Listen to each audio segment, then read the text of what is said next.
हरे हरे, हरे कृष्णा कृष्णा कृष्णा हरे हरे, हरे राम राम राम हरे हरे, हरे कृष्णा कृष्णा कृष्णा हरे हरे, राम राम हरे हरे, हरे कृष्णा कृष्णा कृष्णा हरे हरे, राम राम हरे हरे, हरे कृष्णा कृष्णा पुंडलीकवरदा हरि विठ्ठल श्री ज्ञानदेव तुकाराम, पंढरीनाथ भगवान की, माऊली ज्ञानेश्वर महाराज की, जगद्गुरु तुकाराम महाराज की, समर्थ सद्गुरु श्री गजानन महाराज, सद्गुरु जोग महाराज की, माऊली सद्गुरु सखाराम महाराज की जय। ओम नमो ज्याद्या वेद प्रतिपाद्या, जय जय स्वसंवेद्यात्मरूपा, जयांचे केलिया स्मरण, होय सकळ विद्यांचे अधिकरण, तेची वंदू श्रीचरण, श्रीगुरूंचे ते नमस्कारोनि आता, शरच्चंद्रबिंबाननं चारुहासं, लसत्कुण्डलाकान्तगण्डस्थलाङ्गं, जपारागबिम्बाधरं कञ्जनेत्रं, परब्रह्मलिङ्गं भजे पाण्डुरङ्गं, सम्पाद्य ज्ञानं च विदाय भक्तिं, विलोकितो येन समाधिराज, वैराग्यवन्तं सुविचारयुक्तं, नमामि जोगं शिरसा गुरुन्तं, विनायकं गुरुर्नौमि साकरे नाम विश्रुतं, येषां चरणसान्निध्यात् जीवा मुक्ता भवन्ति, साकरे वंशविख्यातं ज्ञानदानपरायणं, विनायकं गुरुर्वन्दे भवबन्धविमुक्तये, माऊली ज्ञानेश्वर महाराज। संजय उवाच, दृष्ट्वा तु पाण्डवानीकं व्यूढं दुर्योधनस्तदा, आचार्यमुपसंगम्य राजा वचनमब्रवीत्। पदच्छेद। दृष्ट्वा तु पाण्डवानीकं व्यूढं दुर्योधनः तदा, आचार्यम उपसंगम्य राजा वचनम अब्रवीत। त्याचा अन्वय असा आहे, तदा राजा दुर्योधनः यूढं पांडवानीकं दृष्ट्वा तो आचार्यम उपसंगम्य वचनम अब्रवीत। म्हणजे राजा म्हणजे दुर्योधन आचार्याच्या जवळ जाऊन त्या ठिकाणी आचार्याला बोलू लागला की पहा, हे पांडवांची जी काही सेना आहे, पांडवांनी जे काही व्यूह रचलेला आहे, जे काही रचना केलेली आहे ते तुम्ही पहा। पश्यतां पांडुपुत्राणां माचार्य महतीं चमुं यूढां द्रुपदपुत्रेण तव शिष्येन धीमता। पदच्छेद। पश्य एतां पांडुपुत्राणां आचार्य महतीं चमुं यूढां द्रुपदपुत्रेण तव शिष्येन धीमता। अन्वय असा आहे, आचार्य तव धीमता शिष्येन द्रुपदपुत्रेण यूढां पांडुपुत्राणां एतां महतीं चमुं पश्य। त्यावेळी दुर्योधनाने व्यूहरचनात्मक पांडवांची सेना पाहून आणि द्रोणाचार्याच्या जवळ जाऊन असं भाषण केलं की हे आचार्य, आपण द्रुपदपुत्र धृष्टद्युम्नाने जे काही व्यूह रचलेली आहे पांडवाची सेना आहे ती तुम्ही पहा, म्हणजे पश्य म्हणजे पहा असं त्या ठिकाणी म्हटलं। आता की जे मोठे माणसं असतात त्या मोठ्याजवळील माणसंही हुशार आणि व्यवहार ज्ञानी असे असतात, व्यवहारात ज्ञान असलेले असतात। संजयाने या ठिकाणी प्रथम धर्मराजाचं नाव पुढे केलं नाही किंवा धर्मराजाचं नाव पुढे आणलं नाही, तर प्रथमतः त्यांनी या ठिकाणी दुर्योधनाविषयी बोलण्याला सुरुवात केली। कारण त्याच्याविषयी बोलत असताना त्या दुर्योधनाला राजा अशी संज्ञा दिली आहे। खरं पाहिलं तर या राज्याचा, हस्तिनापूरच्या राज्याचा जो वारीस आहे तिथं धर्मराज युधिष्ठिर आहे। खरं पाहिलं तर दुर्योधन हा राजा नाही आहे, पण तरीही सुद्धा या ठिकाणी संजयानं त्याला राजा अशी त्या ठिकाणी संज्ञा दिलेली आहे। कशासाठी दिली बा? कारण धृतराष्ट्राच्या समोर त्या ठिकाणी संजय बसलेला आहे आणि धृतराष्ट्राला खुश करण्यासाठी म्हणून त्या ठिकाणी संजयानं दुर्योधनाला राजा अशी संज्ञा दिली आहे. काय का आपण राजा म्हटलं तर धृतराष्ट्राला बरं वाटेल, तो खुश होईल आणि त्याला खुश करण्यासाठी म्हणून दुर्योधनाला संजयानं राजा अशी त्या ठिकाणी संज्ञा दिलेली आहे. राजा म्हटलेला आहे ते धृतराष्ट्राच्या खुशीसाठी म्हणून. तसंच दुर्योधन सुरुवातीला हा द्रोणाचार्याच्या जवळ गेला. आता द्रोणाचार्याच्या जवळ का गेला तो? पहिल्यांदा द्रोणाचार्याशीच का बोलला तो? याच्या पाठीमागेही सुद्धा राजकारण आहे. कोणतं राजकारण आहे? कारण याच्या मागे असं राजकारण आहे की कोणाला कोण्या वेळेस केव्हा आणि कसं महत्त्व द्यावं हे राजकारणी लोकाला फार चांगलं समजत असते. दुर्योधन हा राजकारणी आहे म्हणून दुर्योधन हा पहिले द्रोणाचार्याच्या जवळ गेला. का? कारण दुर्योधनाला माहीत आहे की द्रोणाचार्याचं पांडवावर फार प्रेम आहे आणि होतंही. द्रोणाचार्याचा या पांडवावर फार प्रेम होतं आणि हे जाणूनच त्या ठिकाणी द्रोणाचार्याला सेनापतीपद न देता भीष्माचार्याला सेनापतीपद दिलं आणि भीष्माचार्याला सेनापतीपद देण्यात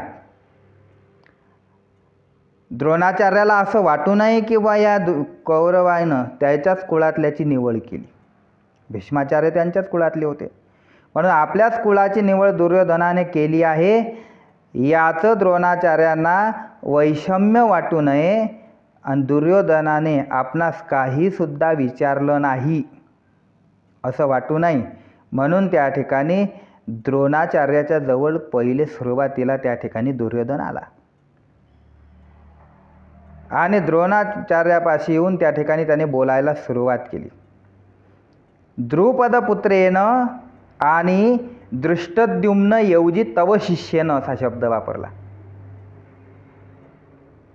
डायरेक्ट दृष्टद्युम्नाचं नाव नाही घेतलं तिथं की द्रुपदपुत्रेन दृष्टद्युम्न म्हणजे द्रुपदाचा पुत्र असणारा दृष्टद्युम्न असं नाही, तव शिष्येन. तव शिष्यनं म्हणण्यात सांगून द्यायचा, पहा ना तुमचा शिष्य आहे तो, तुम्ही शिकवलेला आहे ना. म्हणजे हे दाखवायचं तुम्ही तर मोठे शिकवत होते त्याला, शिष्य बनवलं तुम्ही, फार शिकवलं त्याला. म्हणजे यातून त्याला दुर्योधनाला द्रोणाचार्याला डिवचून द्यायचं आहे म्हणून त्यानं त्या ठिकाणी दृष्टद्युम्न असा शब्द न वापरता त्याऐवजी तव शिष्येन असं म्हटलेलं आहे. कारण द्रोणाचार्यांना अधिक युद्धामध्ये उद्युक्त करण्याचा, डिवचण्याचा विचार याच्यामध्ये आहे. द्रोणाचार्य हे कौरव पांडवाचे धनुर्विद्येतील गुरु आहेत आणि या भारतीय युद्धामध्ये जे बहुतांशी सर्व जे क्षेत्रीय आहेत हे शास्त्रविद्येच्या बाबतीत सगळे द्रोणाचार्याचे शिष्य आहेत. म्हणून द्रोणाचार्य कोण होते तर द्रोणाचार्य भरद्वाज ऋषीचा मुलगा होते आणि हे द्रोणाचार्य अग्निवेश नावाच्या ऋषीजवळ धनुर्विद्येचा अभ्यास करण्यासाठी गेले होते आणि तिथं अभ्यास करत असताना पांचाळ देशाचा जो राजा आहे त्या पांचाळ देशाच्या राजाचा पुत्र द्रुपद हाही त्यांच्याबरोबर त्यावेळी धनुर्विद्या शिकण्याकरता त्यावेळेस त्या ऋषींकडे, अग्निवेश नावाच्या ऋषीकडे होता आणि दोघंही त्या ठिकाणी शिकत होते. द्रोण आणि द्रुपद हे दोघंही गुरुबंधू आणि दोघांची त्या ठिकाणी मैत्री होती, फार मैत्री होती. दोघांनी आपापला जो अशीन विद्याभ्यास तो त्या ठिकाणी पूर्ण केला आणि दोघांनी त्या ठिकाणी गुरुची आज्ञा घेऊन दोघंही घरी निघाले आणि घरी जात असताना त्या ठिकाणी मार्गामध्ये द्रुपद असा म्हणाला द्रोणाचार्याला की हे द्रोणा, अरे तुझ्या नगरीमध्ये जाऊन करतो काय? काय करशील तू? तुझ्या घरी बिन तशी घरची परिस्थिती चांगली नाही, त्यापेक्षा असं करतो माझ्याकडे चाल आणि माझ्याकडेच तू राहा. वाटल्यास माझ्या राज्यातील अर्धा हिस्सा मी तुला देतो, असा द्रुपद म्हणला, पण तू माझ्याकडे राहा. द्रोणाचार्य मग त्यावेळेस द्रोण म्हणाला की तुझ्याकडे मी आता नाही येऊ शकत. काय? सध्या तर तू परतंत्र आहेस आणि तू परतंत्र असल्यामुळे मी तुझ्याकडे येऊन काय करू? तूच परतंत्र आहेस आणि तू मला कुठून अर्ध राज्य देणार? त्यापेक्षा असं कर की पुढे चालून तुझे वडील वारल्यानंतर, तुझा पिता त्या ठिकाणी गेल्यानंतर मी तुझ्याकडे येईल. म्हणून त्या ठिकाणी द्रोण द्रुपदाबरोबर काही गेला नाही. द्रुपद आपल्या राज्यामध्ये निघून गेला आणि पुढे या द्रोणाचं जे कृपाचार्याची बहीण होती कृपी, तिच्याशी या द्रोणाचार्याचा विवाह झाला आणि तिले पुढे जो पोरगा झाला त्याचं नाव आहे अश्वत्थामा. हा पोरगा लहान होता आणि यांच्या घरची परिस्थिती फार हलाखीची होती. म्हणून हा पोरगा रडतो म्हणून त्याच्या आईनं दूध नाही म्हणून या पोराला दूध म्हणून पिठाचं पाणी पाजलं. पिठाचं पाणी करून पाजलं आणि हे द्रोणाचार्यानं पाहिलं, म्हणजे द्रोणानं पाहिलं. आणि पाहिल्यानंतर द्रोणाला फार खराब वाटलं की अरे काय परिस्थिती आहे आपली, की आपल्या पोराला त्या ठिकाणी पिण्यासाठी साधं दूधही भेटत नाही. काय परिस्थिती आपली. निदान आपल्या पोराला दूध प्यायला भेटावं म्हणून कोण आपल्या पोराला ह्या दुधाकरता गाय देईल? म्हणून त्याला आठवलं की आपल्याला द्रुपदानं म्हटलं होतं की मी तुला अर्ध राज्य देईन. नको अर्ध राज्य, पण कमीत कमी एक गाय तर तो आपल्याला देईल. म्हणून द्रोण द्रुपदाकडे निघाले आणि त्याला कळलं की बा आता द्रुपदाकडे गेलं म्हणजे आपल्याला काही भेटणार, कारण द्रुपद राजा झाला, त्याचे पिता वारलेले आहे, आता तो स्वतंत्र झाला. म्हणून त्या ठिकाणी द्रोण हे त्या याच्याकडे आले, द्रुपदाकडे. पण राज्यगादीवर बसलेला द्रुपद त्या राज्यगादीच्या यानं एवढा उन्मत्त झाला की त्यानं द्रोणाला ओळखलंही देखील नाही, ओळखही दिली नाही. तू कोण आहेस म्हणून त्या ठिकाणी विचारलं, मी तुला ओळखत नाही. आणि द्रोणाला राग आला. द्रोणानं मागितलं की म्हणे एक गाय, दुभती गाय माझ्या मुलासाठी दूध पिण्याकरता दे. त्यानं गाय तर दिलीच नाही, पण ओळखही सुद्धा दिली नाही. मी ओळखत नाही तुला कोण आहे. आणि याचा द्रोणाला राग आला. राग आला म्हणून द्रोणानं म्हटलं, अरे आपण विद्या शिकून येत असताना, धनुर्विद्या शिकून येत असताना वाटेत तू मला वचन दिलं होतं की मी तुला अर्ध राज्य देईल. अर्ध राज्य जाऊ दे, पण एक गाय देणं दूर, अर्ध राज्य देणं दूर, तू तर ओळखायला तयार नाही. तो असा उन्मत्त झाला ना, जा मी माझ्या शिष्याकडून तुला त्या ठिकाणी शिक्षा दिल्याशिवाय राहणार नाही, असं द्रोणानं त्याला सांगितलं. आणि द्रोण तिथून निघून आले. आणि तिथून द्रोण निघून आलेले ते इकडे हस्तिनापुरामध्ये येऊन गुप्त रूपानं राहू लागले. आणि गुप्त रूपानं राहत असताना एक वेळचा प्रसंग असा आहे की कौरव पांडव त्या ठिकाणी खेळत असताना त्यांची जी विटी होती ती अशी उघडली आणि ते विहिरीत पडली. विहिरीत पडली. आता विहिरीतली विटी आपल्याला काढता येणार नाही म्हणून हे द्रोणाचार्य तिथं होते. आणि या पोराची विटी काढून द्यावी म्हणून त्यांनी एक अस्त्र म्हणजे काळी घेतली अशी आणि ते दरबगची काळी घेऊन अभिमंत्रित करून विहिरीमध्ये टाकली आणि त्याच्या द्वारा ती विटी बाहेर काढून दिली. हे गोष्ट त्या पांडवांनी, या पोरांनी घरी जाऊन सांगितली. आणि नंतर पांडवाचे आणि कौरवाचे गुरु म्हणून त्यांची निवड केली आणि त्यांच्याकडे हे कौरव पांडव पुढे शिकू लागले. आणि शास्त्रविद्या ते झाल्यानंतर, शिक्षण झाल्यानंतर ज्यावेळेस यांनी विचारलं की काय पाहिजे, त्यावेळेस द्रोणाचार्याने सांगितलं, मला द्यायचं असेल तरी एक द्या. का? पांचाळ देशाचा जो राजा आहे द्रौपद, त्याला पकडून माझ्यासमोर तुम्ही आणा, त्याला धरून माझ्यासमोर आणा. असं म्हटल्याच्या नंतर पांडवाच्या आधीच कौरव त्या ठिकाणी गेले. पण या द्रौपदानं काय केलं की कौरव सेनेला पूर्ण परास्त करून टाकलं, म्हणजे कौरव जिंकू शकले नाही. आणि आता हे आपल्याला द्रोणाचार्य पकडणारच आहे, मारणारच आहे. म्हणून द्रौपदानं असा विचार केला की वा या द्रोणाला मारणारा पोरगा आपल्याला असला पाहिजे, म्हणून द्रोणाला मारणारा पोरगा आपल्याला झाला पाहिजेत. म्हणून त्यानं काय केलं, वशिष्ठाकडे तो गेला. आणि वशिष्ठाकडे गेल्यानंतर वसिष्ठाला सांगितलं की पुत्रप्राप्तीसाठी एक पुत्रकामेष्टी यज्ञ तुम्ही करा अशी विनंती केली. म्हणून त्या ठिकाणी वसिष्ठांनी त्याला व्यान व उपयान, व्याज आणि उपयान या 2 ऋषीचे नावं सांगितले आणि या 2 ऋषीकडे जाण्यास सांगितलं. म्हणून तो व्याज आणि उपयान या 2 ऋषीकडे गेला आणि त्यांच्याकडून हा पुत्रकामेष्टी यज्ञ केला. आणि पुत्रकामेष्टी यज्ञ चालू असतानाच त्या यज्ञातून एक सुंदर असा कुमार बाहेर आला. त्याचंच नाव आहे दृष्टद्युम्न. हा दृष्टद्युम्न त्यातून बाहेर आला.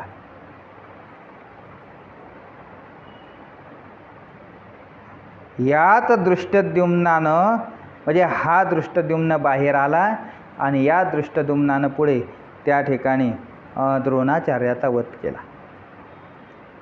दृष्टद्युम्न आला बाहेर आणि नंतर त्यातून एक सुंदर कन्या बाहेर आली. तिचं नाव आहे कृष्णा. द्रौपदाची पोरगी म्हणून त्या ठिकाणी तिचं नाव पुढे द्रौपदी पडलं. एक कन्या आणि एक मुलगा असा बाहेर आला. आता एक पोरगण एक हे झाल्यानंतर आता आपण यज्ञाचा समारोप केला पाहिजे, शेवट केला पाहिजे. म्हणून यज्ञाचा समारोप करत असताना किंवा यज्ञ पूर्णत्वात नेत असताना, यज्ञ थांबवत असताना त्याच यज्ञातून आणखी एक जण बाहेर निघाला. जो मुलगाही नव्हता आणि मुलगी नव्हती. मग तो तृतीय पंथी होता. त्याचं नाव आहे शिखंडी. हा शिखंडी त्यातून बाहेर आला आणि हा शिखंडी म्हणे त्या अंबेचा पूर्वजन्मातली ती अंबा होती. म्हणजे जे अंबा, अंबिका आणि अंबालिका ह्या जे तिघी होत्या ना, त्यातील त्या अंबेनं भीष्माचार्याशी विवाह करण्याचं तिची इच्छा होती. पण भीष्माचार्यानं सांगितलं की बा मी ब्रह्मचारी राहण्याचं व्रत घेतलं, त्यामुळे मी लग्न करणार नाही. म्हणून अंबेशी विवाह करायचं भीष्माचार्यानं नाकारलं. म्हणून परशुरामानं त्या ठिकाणी भीष्माचार्याला शाप दिला होता की तुझा वध हा एका नपुसकाच्या हातून होईल. आणि म्हणून त्या ठिकाणी भीष्माचार्याच्या मरणाला पुढे हा शिखंडी कारण ठरला. अर्जुनानं शिखंडीला पुढे केलं आणि शिखंडी समोर पाहिल्यानंतर भीष्माचार्यानं हातातले शस्त्र टाकले. नंतर अर्जुनानं बाण मारले. त्याच बाणाच्या शय्येवर भीष्माचार्य त्या ठिकाणी मरणाची वाट पाहत राहिले. म्हणजे शिखंडी हा पुढे त्यांच्या हा शिखंडी या यज्ञातून निघाला. म्हणून असा त्या यज्ञातून त्या ठिकाणी शिखंडी निघाला. अर्जुनाने शिखंडीला पुढे करून या भीष्माचार्याचा हे केला होता. म्हणून अशा पद्धतीने हा दृष्टद्युम्न त्या यज्ञातून निघालेला आहे की ज्याच्या संबंधात बोलत असताना दुर्योधन ओळख करून देतो की तव शिष्येनं, तुमचा शिष्य असा असणारा जो द्रुपद पुत्र दृष्टद्युम्न त्याने रचलेली ही सगळी सेना पा. आणि त्यावर मग ज्ञानोबा पुढे भाष्य करतात. ते वेळी तो संजय बोले म्हणे पांडव सैन्य उचलले, जैसे महाप्रळयी पसरले कृतांतमुख. त्यावेळी तो संजय बोले म्हणजे संजय बोलला. काय म्हणाला? म्हणे पांडव सैन्य उचलले म्हणजे पांडव सैन्याने त्या ठिकाणी उठाव केला. कसा उठाव केला? जैसे महाप्रळयी पसरले कृतांतमुख. जसं महाप्रळयाच्या वेळी जसा काळाचा जबडा पसरला जातो त्याप्रमाणे या पांडवाचा सैन्यानं या ठिकाणी उठाव केला. म्हणजे महाप्रळय म्हणजे काय? ब्रह्मदेवाच्या शतवर्षीय कल्पास महाकल्प असं म्हटलेलं आहे. आणि त्या महाकल्पाच्या अंती जो विश्वाचा नाश होतो म्हणजे जो प्रलय होतो त्याला महाप्रलय असं म्हटलेलं आहे. तसे प्रलयाचे नित्य, नैमित्तिक प्रलय, महाप्रलय हे असे प्रलयाचे प्रकार आहेत.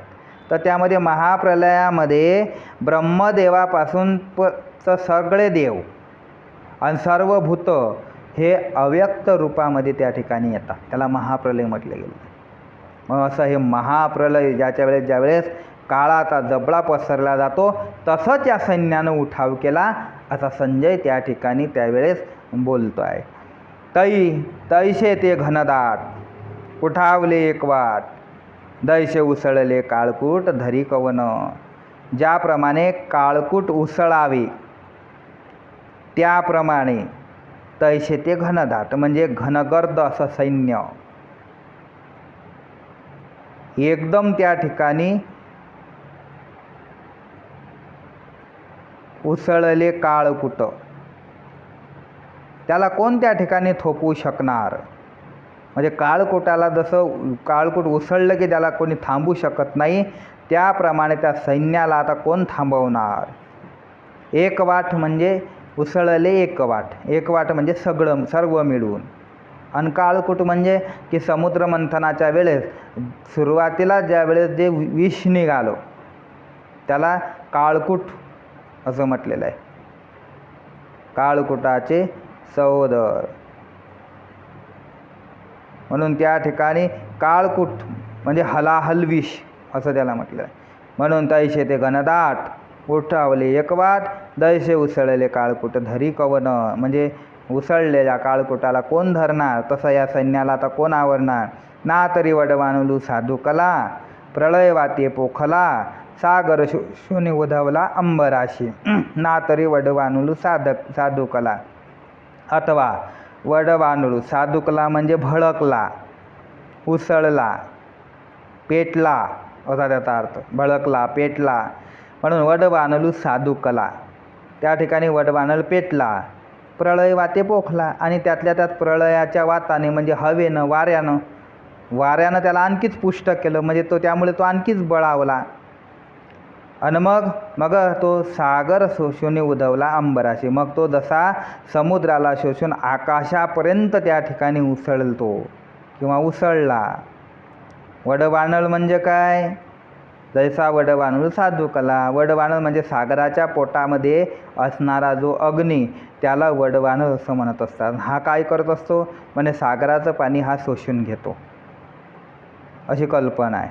म्हणून तो साधुकला म्हणजे पेटला आणि पेटलेला तो आणि त्याला प्रळय वातानं आणखीच तो बळावला. सागरातलं सगळं पाणी शोषून शेवटी तो कुठपर्यंत आकाशापर्यंत त्या ठिकाणी उसळला. तैसे दळ दुर्धर नाना विभी परिकर अवगमले भयासुरती एकाळी. त्याप्रमाणे अनेक त्या ठिकाणी प्रकारच्या व्यूहाने नानाविही म्हणजे अनेक प्रकारचे नानाविही परिकर म्हणजे अनेक प्रकारच्या व्यूहाने संघटित असले अवगमले भयासुरती एकाळी म्हणजे अनावर असं ती सैन्य त्यावेळी फारच भयानक त्या ठिकाणी दिसू लागली. म्हणजे शत्रूंना त्या ठिकाणी पकडण्यासाठी किंवा पढवण्यासाठी विशिष्ट दृष्टीने केलेला जो सैन्याचा व्यूह आहे, रचना आहे, त्या रचनेलाच व्यूह असा म्हटलं गेलं आहे. आणि या व्यूहामध्ये अनेक प्रकारचे व्यूह असतात. वेगवेगळ्या प्रकारच्या आकृत्यांचे व्यूह असतात. त्यामध्ये एक षटक व्यूह आहे, दुसरं चक्र व्यूह आहे, एक मकर व्यूह आहे, वज्र व्यूह आहे, असे अनेक प्रकार त्यामध्ये आहे. म्हणून त्या ठिकाणी परिकर नानाविही परिकर म्हणजे सुंदर अशी रचना व्यूहाची त्या ठिकाणी केलेली आहे की जे त्या ठिकाणी अवगमले म्हणजे एकत्रित आले. सगळेजण ते व्यूह एकत्रित करून ते सेना त्या ठिकाणी फारच अशी भयानक त्या ठिकाणी वाटू लागलेली आहे. ते देखोनी दुर्योधने अव्हेरिले कवने माने दैशेन गणिजे पंचानने गजघटांते. ते देखोनी दुर्योधने ते दुर्योधनानं पाहून त्याचा काय केला मनामध्ये त्या ठिकाणी अव्हेर केला. म्हणजे दुर्योधनाने कोणत्या प्रकारे त्याचा धिक्कार केला तर ज्याप्रमाणे हत्तीच्या कळपांना सिंह मोजत नाही त्याप्रमाणे. म्हणजे एवढं जे सैन्य त्या ठिकाणी भयानक दिसत आहे तर दुर्योधनानं त्याचा अव्हेर केला. कशा पद्धतीनं दैशेनं गणिजे पंचानने गजघटाते. जसं सिंह त्या हत्तीच्या कळपाला जसा जुमानत नाही मानत नाही तसं दुर्योधना न देखोनी दुर्योधने अव्हेरिले ते देखोनी दुर्योधने अव्हेरिले कवने माने. म्हणून त्या ठिकाणी ते सैन्य पाहिल्यावर दुर्योधनाने कोणत्या प्रकारे धिक्कार केला तर ज्या प्रकारे हत्तीच्या कळपांना सिंह मोजत नाही त्याप्रमाणे. म्हणजे हत्तीच्या समुदायाला कळप म्हटलेलं आहे. म्हणजे हत्तीच्या समुदायास कळपातच त्या ठिकाणी गजघट असं म्हटलेलं आहे. गजघटांते ते दैशेनं मोजेजे पंचानने गजघटाते. गजघटाचे म्हणजे हत्तीचा समुदाय किंवा हत्तीचा कळप.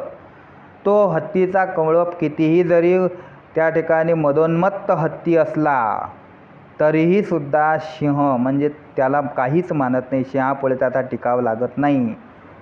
म्हणजे कसं ज्ञानेश्वर महाराजांनी एका ठिकाणी असं वर्णन केलं की सिंहानं नुसतं डरकाळी जरी केली तरी हत्तीनं उचललेला पाय हत्ती खाली ठेवत नाही. एवढा सिंहाचा दरार आहे. माऊलीची ओवी आहे, हे असो पाव उचलीला मदमुक न ठेवी ती खाला, गर्जोनी पुढा झाला सिंह जरी. सिंहानं गर्जना केली पुढे जर आला ना सिंह तर उचललेला पाय खाली ठेवायची टाप नाही हत्तीची. म्हणून या ठिकाणी म्हटलेलं आहे की तैसानं गणिजे पंचानने गजघटाते, त्याप्रमाणे दुर्योधनानं त्याचा अवहेर केला. काही त्याचं मोजमाप मोजलं नाही. मग द्रोणापाशी आला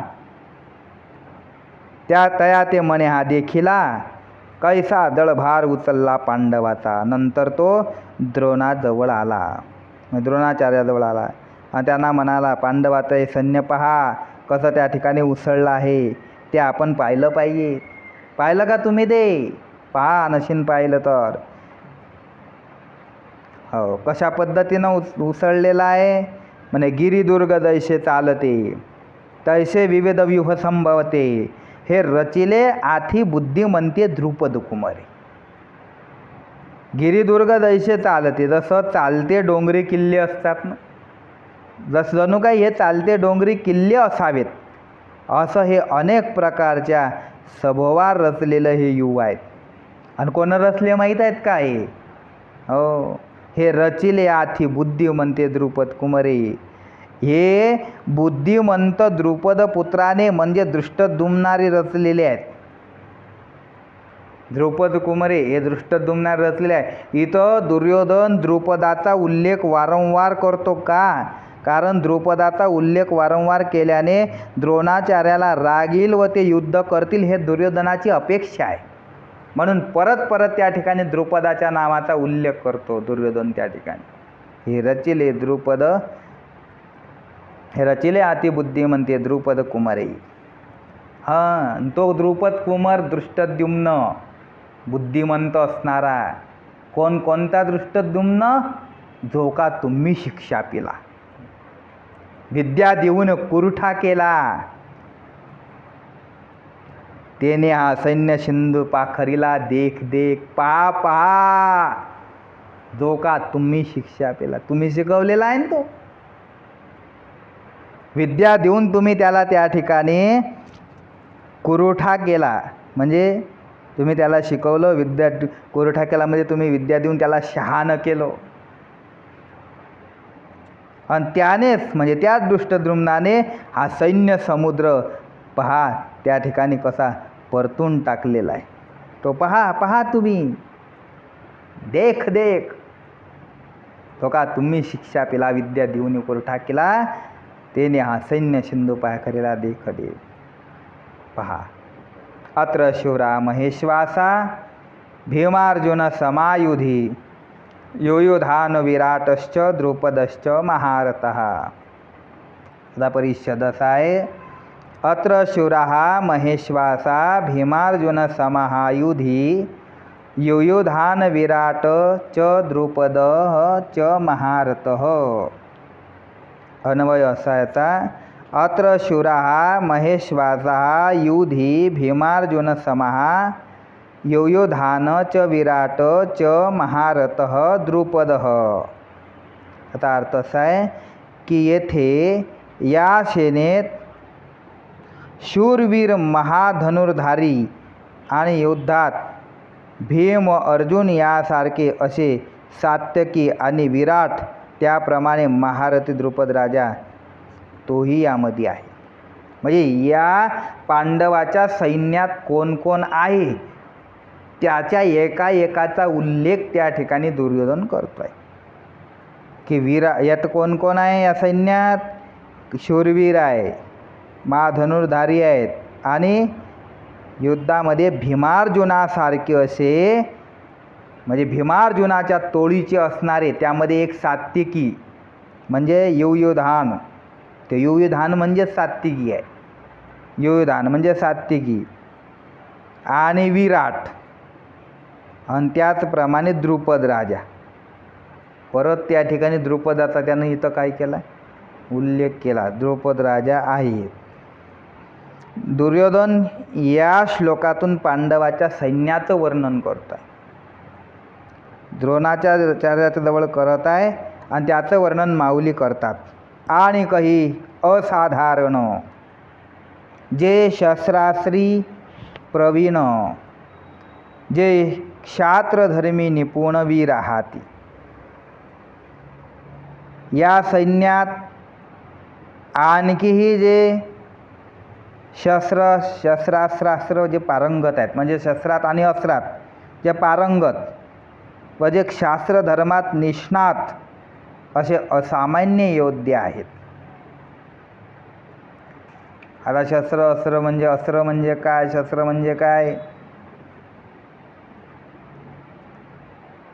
की शत्रूच्या नाशाकरता जे शस्त्र अभिमंत्रित करून सोडण्यात येते त्याला अस्त्र म्हणतात. शस्त्र अभिमंत्रित करून सोडलं की ते अस्त्र. उदाहरणार्थ याच्यामध्ये आग्नेयास्त्र, पर्जन्यास्त्र, मेघास्त्र, वायव्यास्त्र, नारायणास्त्र इत्यादी. आणि जे नुसतं टाकल्या जाते ते शस्त्र. जे नुसतं टाकल्या जाते ते शस्त्र, अभिमंत्रित करून टाकल्या जाते ते अस्त्र. म्हणून शस्त्र आणि अस्त्र या दोहोचाही अंतर्भाव असल्याने शस्त्रास्त्री असा शब्दप्रयोग या ठिकाणी केला. म्हणून जे शस्त्रास्त्री प्रवीण, शस्त्रामध्येही प्रवीण आहे आणि अस्त्रामध्येही प्रवीण आहे म्हणून शस्त्रास्त्री प्रवीण. म्हणजे शास्त्रधर्मी निपुण वीर आहात. शास्त्रधर्मी निपुण म्हणजे की जे क्षत्रियांना उचित असलेले जे नियम आहे त्या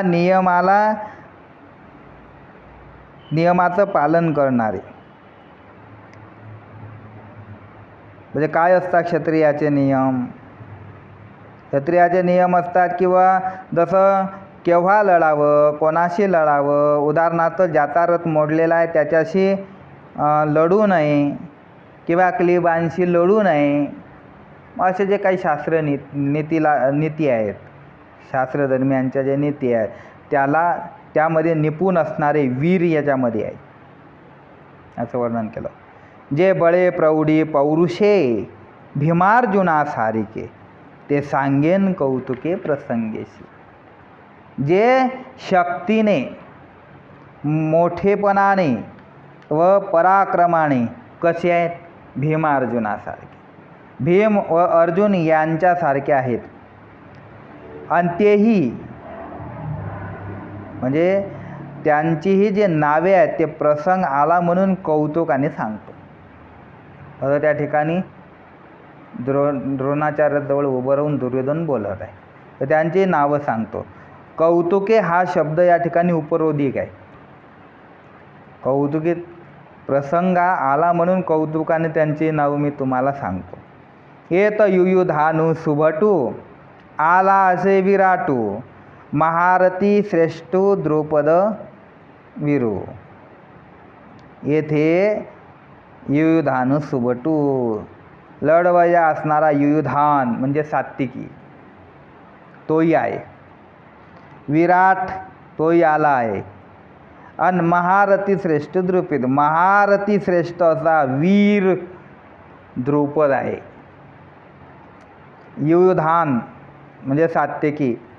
कोण होता सात्विकी? तर हा सात्विकी एक यादवच होता आणि तो भगवंताचा फार आवडता होता. तो सात्विकी यादव कुळातला तर कृष्णाच्याच कुळातला होता आणि भगवंताचा आवडता होता. ज्या वेळेस भगवान कृष्ण परमात्मा शिष्टाईला गेले त्या शिष्टाईच्या वेळेस सात्विकी हा कृष्णाच्या बरोबर होता. भगवंत कृष्णाच्या बरोबर हा सात्विकी होता. आणि भारतीय युद्धानंतर जे काही लोक काही जिवंत राहिले होते बोटावर मोजणे इतके, त्यामध्ये जे जिवंत राहिले त्यातला एक हा होता सात्यकी. हा एक जिवंत राहिला होता, म्हणून सात्यकी हा जिवंत राहिला होता आणि हाच तो सात्यकी होता.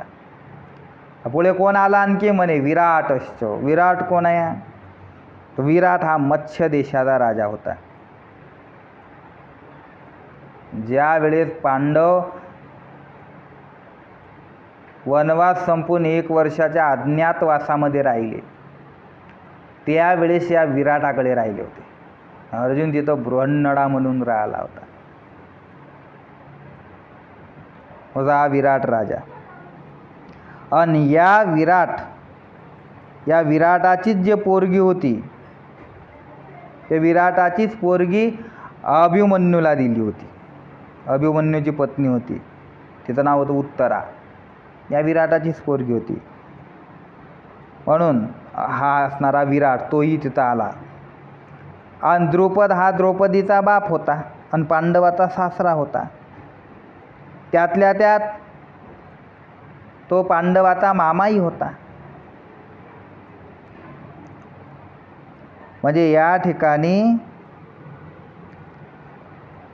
त्याच्या सामर्थ्याचा संकेत असा आहे की हा एकटाच महारथी होता. म्हणजे दशसहस्र धनुर्धारी योद्ध्याबरोबर युद्ध करू शकतो, त्याला त्या ठिकाणी महारथी म्हटलेलं गेलं. जो शस्त्रास्त्री प्रवीण असतो त्याला महारथी म्हटलेलं आहे.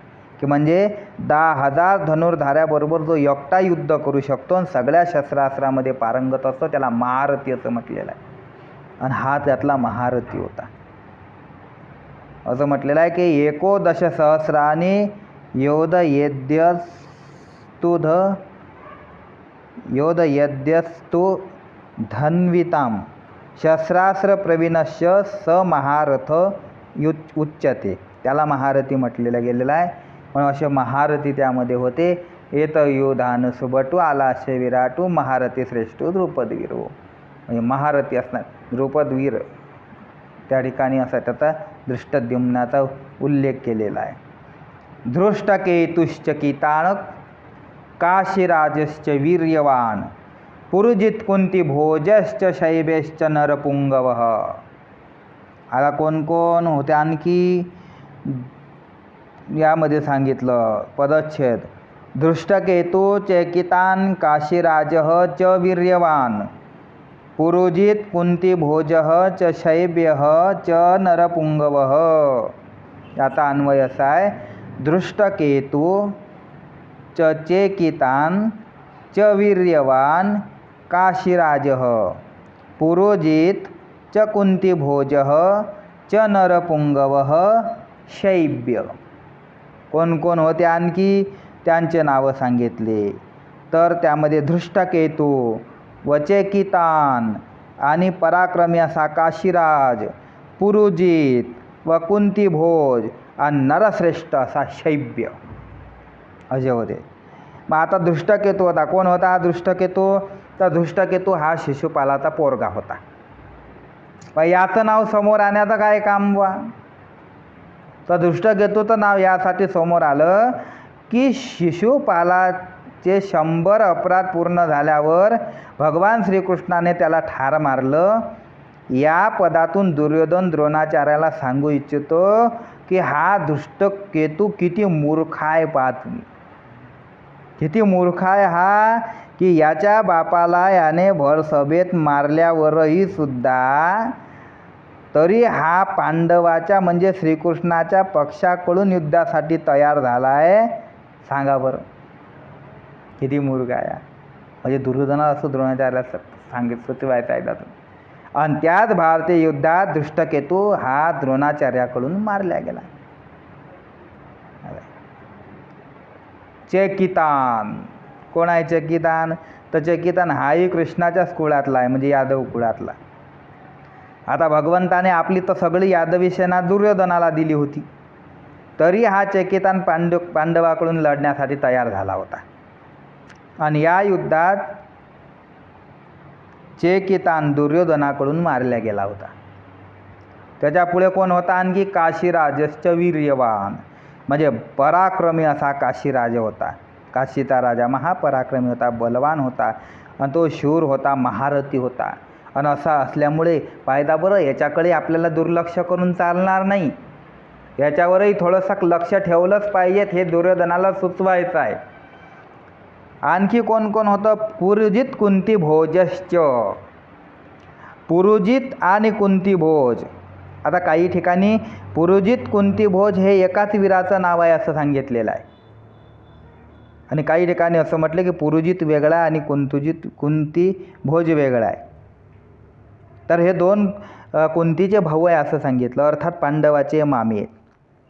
दुर्योधनाला सांगितलं की जसं पांडवाचे ते मामी आहेत तसे ते आमचेही मामी आहेत, परंतु त्यांच्यात आमच्याविषयी भेदभाव असल्यामुळे ते पांडवाकडून युद्धात उभे राहिले, कारण आमच्याविषयी भेदभाव आहे म्हणून पांडवाकडून उभे राहिले. आणि शेवटी मग द्रोणाचार्याकडून हे दोघं मारल्या गेले होते, पुरुजित आणि कुंतीभोज. आणखी कोण होतं म्हणे? शैबेश्च नरपुंगवः, म्हणजे नरश्रेष्ठ असा शैब्य राजा, सगळ्या नरामध्ये श्रेष्ठ असणारा असं त्याचं वर्णन केलं, शैब्य.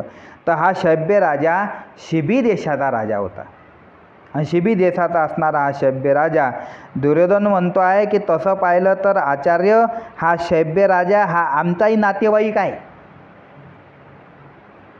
आमचा नातेवाईक आहे, आणि तो मनुष्यामध्ये श्रेष्ठ आहे वा आमच्या अत्यंत त्या ठिकाणी तो कसा आहे की फार त्या ठिकाणी अत्यंत बलवान आहे. आणि तो कोण आहे आणखी? आमचा तो नातेवाईक आहेच आहे, पण युधिष्ठिराचा सासरा आहे, परंतु पांडवाकडून तो युद्धाला त्या ठिकाणी सज्ज झाला आहे. म्हणजे परिवाराच्या दृष्टीने पाहिलं तर तो आमचाही एक सोयराच आहे, पण त्यातल्या त्यात त्याने शेवटी जवळचा नातेवाईक म्हणजे जवयाकडून लढायला त्यानं हे केलं. नातेवाईक आमचा आहे पण जवई जवळचा आहे ना, म्हणून त्यानं जवळचा सोयरा पाहिला आणि तिकडून लढण्यास तो सज्ज झाला. यो यो धानश्च विक्रांत उत्तमौजाश्च वीर्यवान पुरुज सौभद्र द्रौपदेयाश्च सर्वैव महारथः. पदच्छेद असा आहे, युधामन्यो च विक्रांत उत्तमौजाः च वीर्यवान सौभद्रः द्रौपदेयाश्च सर्वे एव महारथा. याचा अन्वय असा आहे, च विक्रांतः युधामन्युः च वीर्यवान उत्तमौजाः सौभद्रः च द्रौपदेया सर्वे एव महारथा. आणि महापराक्रमी असा युधामन्यू, तसंच बलवान असा उत्तमौजा, सुभद्रापुत्र अभिमन्यू आणि द्रौपदीचे 5 पुत्र हे सर्वच महारथी आहे. सगळ्याचं वर्णन केलं त्या ठिकाणी. युधामन्यू आणि उत्तमौजा कोण होते? युधामन्यू उत्तमौजा. तर युधामन्यू आणि उत्तमौजा हे पांचाल देशातील महारथी होते, दोघंही बी, आणि अत्यंत पराक्रमी होते, शूरवीर होते. आणि अर्जुनाने यांना त्यांच्या रथाच्या चाकाचं रक्षण करण्यासाठी ठेवलेलं होतं या दोघांना. कोण कोण? युधामन्यू आणि उत्तमौजा. त्या ठिकाणी दुर्योधन सांगतो की तुम्ही यांच्यावर विशेष नजर ठेवा. आणि हे जे दोघं होते ना, युधामन्यू आणि उत्तमौजा, तर या दोघांचा वध हा अश्वत्थाम्याकडून झाला. बघा की हे दोघं झोपलेले असताना झोपीत अश्वत्थाम्याने या दोघांना मारलेलं आहे, आणि असा त्यांचा वध झाला. चेकितान दुष्टकेतू काशीश्वर विक्रांतू उत्तमौजा नृपनातू शैब्य देख. या ठिकाणी कोण कोण? चेकितान, दृष्टकेतू असे होते. हे ओव्या आहे त्याच्यावरच्या, या श्लोकावरच्या. चेकितान दृष्टकेतू काशीश्वर विक्रांतो उत्तमौजा नृपनातू शैब्य देख. म्हणून हे या ठिकाणी काशीश्वर, चेकितान, दृष्टकेतू, उत्तमौजा असे अनेक राजे, शैब्य राजा हे होते. हा कुंती भोजूप आहे, हे तर युधामन्यू आला आहे, आणि पुरुजितादी राहे सकळ तिके. म्हणून यामध्ये कुंतीभोज, पुरुजित, युधामन्यू हे सगळे त्या ठिकाणी आलेले आहे. पहा आणखी कोण आलं यामध्ये? हा सुभद्रा हृदयनंदनू. हे वर्णन कोणाचं आहे? अभिमन्यूचं. सुभद्रा हृदयनंदनू. जो अपरू नवा अर्जुनू, तो अभिमन्यू म्हणे दुर्योधनू देख द्रोणा, हे द्रोणाचार्य पहा, जो सुभद्रा हृदयनंदनू, जो सुभद्रेच्या अंतःकरणाला आनंद देणारा.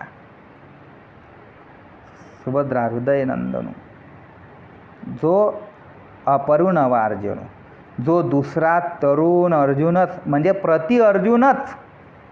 अपरू नवा अर्जुनू म्हणजे काय? प्रति अर्जुन.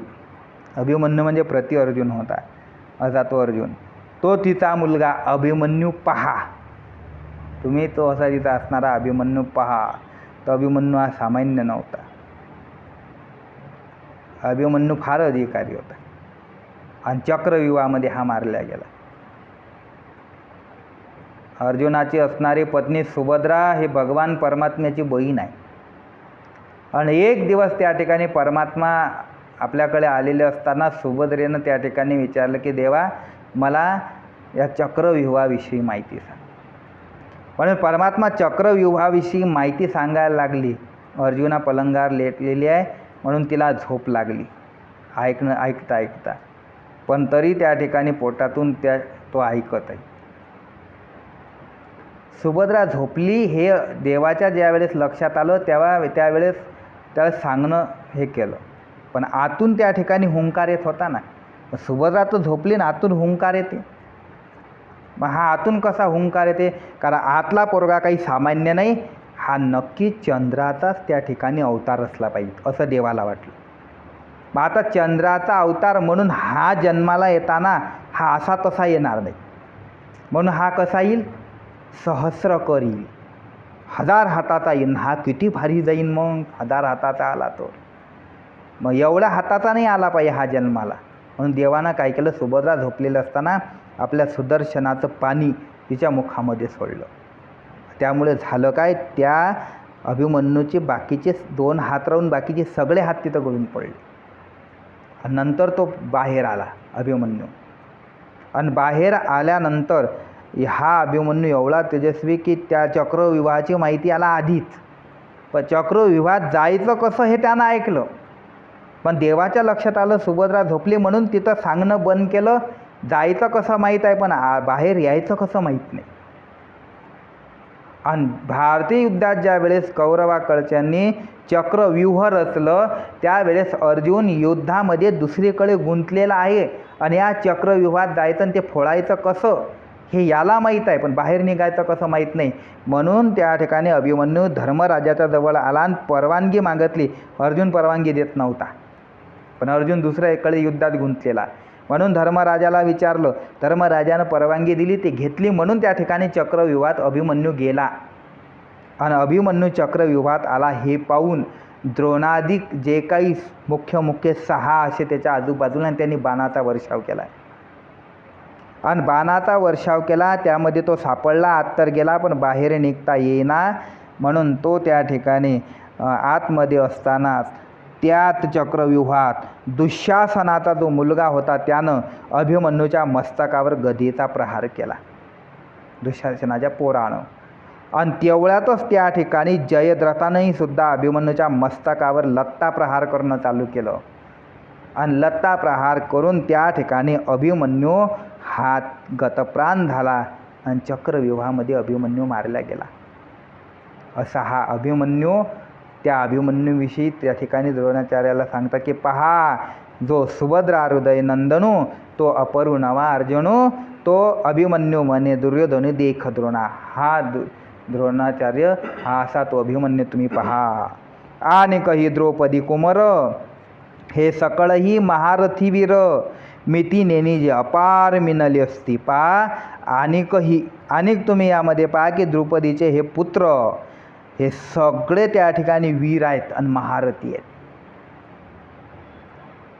महारथी आहेत किती? यांची जी संख्या आहे ना हे कळत नाही. मिती नेणी जी अपार मिनली असते कळत नाही, म्हणजे यांचं मोजदाद त्या ठिकाणी करता येत नाही. असे असंख्य वीर योद्धे या ठिकाणी जमलेले आहेत. द्रौपदीच्या 5 पोरं आहेत असं सांगितलं. 5 पोरं होते. युधिष्ठिरापासून झाला त्याचं नाव आहे प्रतिबिंद, भीमापासून झाला तो श्रुतसोम, अर्जुनापासून झाला तो श्रुतकीर्ती, नकुलपासून झाला शतानिक आणि सहदेवापासून झालेला श्रुतकर्मा. असे द्रौपदीचे 5 पोरंही तिथं आले होते, जे अश्वत्थाम्यानं 5ही पोरांना त्या ठिकाणी झोपीत असताना मान छाटून त्या ठिकाणी दुर्योधनाच्या जवळ त्यांचे मुंडके आणले होते. ते हे 5 पोरं आणि ते वीर होते, महारथी होते. तसे मारल्या जात नव्हते, पण कपटानं मारल्या गेले म्हणून त्या ठिकाणी अश्वत्थाम्याकडून मारल्या गेले, नाही तर महारथी होते ते. आणि असे त्या ठिकाणी असंख्य योद्धे त्या ठिकाणी जमलेले आहेत. म्हणून पांडवाच्या सैन्याचं वर्णन इथं केलेलं आहे. आणि आता कौरवाच्या पक्षातील जे वीर आहेत, पांडवाच्या त्या पक्षातल्या वीराचं वर्णन केलं, पण पुढे सांगताना द्रोणाचार्याला म्हणणार आहे पुढच्या श्लोकामध्ये अस्माकं तु विशिष्ट आहे तान्यबोध द्विजोत्तम नायका मम सैन्यस्य संज्ञार्थम तान ब्रवीते. आमच्या सैन्यातले काही कमी नाहीत, कोण कोण आहेत याचं वर्णन पुढच्या श्लोकापासून करणार आहेत. पण कौरव सैन्यातले महारथी कोण आहेत त्याचं वर्णन आपण पुढच्या याच्यात पाहू. इथं पांडवाच्या महारथी असणारे त्यांचं वर्णन केलं, कौरवाच्या पक्षातले असणारे त्यांचं वर्णन पुढच्या श्लोकापासून. पुंडलिक वरदा हरी विठ्ठल श्री ज्ञानदेव पंढरीनाथ भगवान की, माऊली ज्ञानेश्वर महाराज, जगद्गुरु तुकाराम महाराज की, समर्थ सद्गुरु श्री गजानन महाराज की जय. सद्गुरु दोघ महाराज, माऊली सद्गुरु सकाराम महाराज. विठ्ठल विठ्ठल विठ्ठल विठ्ठल. आता विश्वात्मके देने येणे वाग्यज्ञ तोषावे, तोषोने मद द्यावे. जे खळांचे व्यंकटे सांडो, तया सत्कर्मे रतीव. भूता परस्परे दळो, मैत्र जीवांचे दुरितांचे ते मिरदा. विश्वस्वधर्म सूर्य पाहो, जो जे वांछिल तो ते. प्राणी जात वर्षत सकळ मंगळी, अनवर्त भूमंडळी भेटतू तया भूता. चला कल्पतरुचे चे चिंतामणीचे गाव, बोलती जे अर्णव पि. चंद्रमे जे अलांछन, मार्तंड जे तापहीन, ते सर्वाई सदा. किंबहुना सर्व सुखी, पूर्ण होणे तिन्ही लोकी. तोपजिवे विशेष लोके, दृष्टादृष्ट विजय व्हावे. हेत म्हणे श्री विश्वेश्वराओ, हा होईल दानपसा. येणे वरी ज्ञानदेव सुख्या, येणे वरी ज्ञानदेव सुख्या झाला. येणे वरी ज्ञानदेव. माऊली ज्ञानेश्वर महाराज की जय. जगद्गुरु तुकाराम महाराज, समर्थ सद्गुरु श्री गजानन महाराज, सद्गुरु दोघ महाराज.